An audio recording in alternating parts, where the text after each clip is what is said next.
So I've been a full-time nomad and I've been a homeowner. And they're two different lifestyles. Both lifestyles have good and bad. First, with home ownership, the good is you have a place to go every day. You have shelter, you have heating, cooling, you have a place to go if you're sick or hurt. And if you own the property, you can build equity over time. And that's a sanctuary. That's something to be said. Okay. And so the negative with home ownership is you have responsibility, you have liability, and if the home certainly is not in an area you like, if the home is attached to someone who died, if you lost a spouse in that home, if you got a divorce, the house is no longer a blessing. It's a memory of a painful part of life. With regards to the nomad life, it's a fun, exciting life. That's the good. You can travel, you can explore. It is not cheap, it is not free, but it is fun. The negative with the nomadic life, it is, for most people, not sustainable long term. So it becomes like a pickle, so to speak. It becomes a rock and a hard place. The biggest advice I would give a person getting ready to go to be a full-time nomad is have enough money to get off the road and have an exit strategy just in your back pocket, even if you never use it, because that will at least keep your mind stable. Okay. And if you get hurt or sick or injured, or if you get too old, or if something happens, you have to know what you would do, because you don't want to end up having to live with someone you don't want to, or having to scramble, because that would be just not fun. Now again, it doesn't mean that should make you not go on the road. But the nomad life is more risky and more fun, more adventurous, and, a little bit more aggravating at times. Well, I don't want to say more aggravating, because I still would say home ownership, depending on the type of property and how big it is, home ownership could be more aggravating, because, there's a lot to think of depending on the size. So, obviously, look, in an ideal world, if you wanted to, you should be able to live both lifestyles and then figure out what works for you in your individual season of life, considering your age, your health, etc.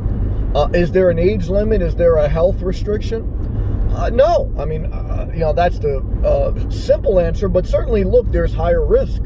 The older you are, there's a higher risk. The more disabled or hurt you could be, the higher risk, but it doesn't eliminate you, but it's just something you have to consider. I would say on the same thing on the younger end.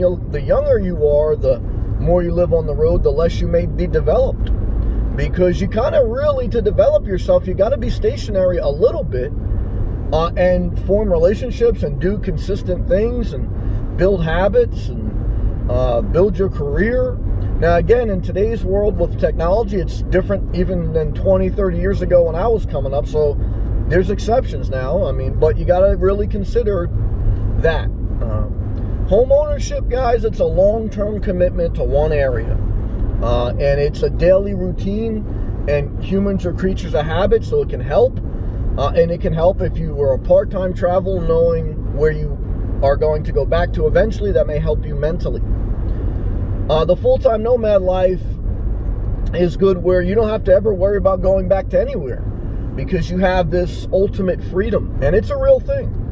Again, it's a volatile thing, because one minute your ultimate freedom is a blessing, and sometimes it could be overwhelming not to ever have any type of roots. But again, it's a good and a bad. The full-time nomad life, you're in a survival mode that you have to find a place to park. You have to find your food, your gym, wherever you're going to go.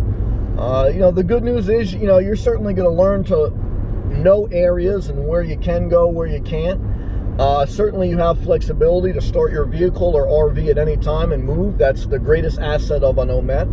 The greatest liability of a homeowner is, you're connected to a community, whether there's an HOA or not. And, your neighbors, whether there's an HOA or not, they affect your property value, your quality of life, etc. So you're more connected. Okay.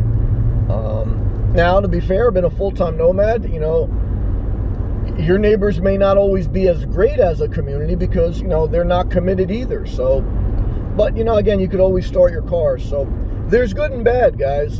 You know, obviously, if you're raising a family, if you're, again, if you're sick, if you're at a certain season of life, it all depends. The dilemma of, do you have a home base and nomad? You know, look, most people are going to do that. Well, full-time nomad, it's full freedom, but it's full risk in one sense, you know. But that's not a bad thing, per se. Owning a home is a sanctuary. It's a target. It's you know, you take off a level of risk, okay, but you increase a little bit of liability. Okay, so there's a give and a take. So balance would probably be the key. If you can balance that somehow. Balance is not easy, and sometimes balance is not exciting.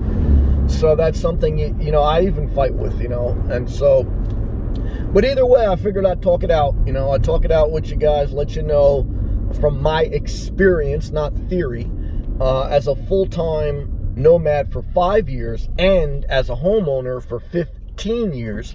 I have experience in saying what my perspective is on both lifestyles.